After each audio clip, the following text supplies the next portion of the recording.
During high school, that's when I started like having problems with my shoulder. And those problems led to a season-ending injury for Collins last year. When I got to the field, I palpated and felt that it was dislocated. And actually, me and Dr. Alioto were able to reduce it back on the sideline. Collins went to visit Dr. Richard Alioto and took x-rays of his shoulder. The news wasn't what the junior defender wanted to hear. When I popped it back in place that night, he actually chipped the bone. So it was a dislocation. So I had to have surgery for it, and plus I had to heal the bone. Surgery, ending Collins' junior season and causing emotional turmoil for months to come. I was like getting mad at everything, and I was just out of it. I didn't want to like see football no more. I just didn't want to do it no more. These feelings aren't unique to Collins.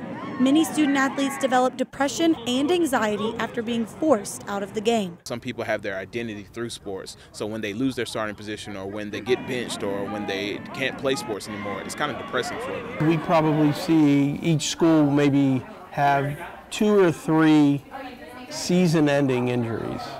Career-ending injuries is a different story. That's pretty rare. Coach Wall has only seen 2 career-ending injuries, and those were from reoccurring concussions in soccer. He says changes to athletic training approaches in the past few years have kept injuries down for athletes. The biggest change overall has just been the emphasis on trying to do things before a person gets hurt. Coach Wall says approaching strength and flexibility with, quote, prehab is important for athletes. A physician also joins the training staff at games, which gets care to athletes more quickly.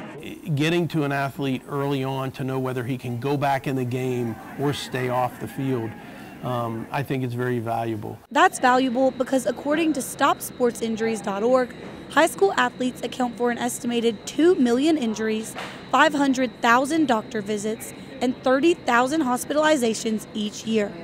Collins was back on the field for his senior season, and this time playing offense. He says seeing small improvements encouraged him to work to get back to where he was before the injury. I trust my shoulder. I know it won't break on me or anything, because I've been working my tail off to get it where it's supposed to be. He says by the time he's at a university next fall, he's going to be ready to walk onto the football team with a shoulder that's at 100%. In Clayton, Lex Juarez, UNC School of Media and Journalism.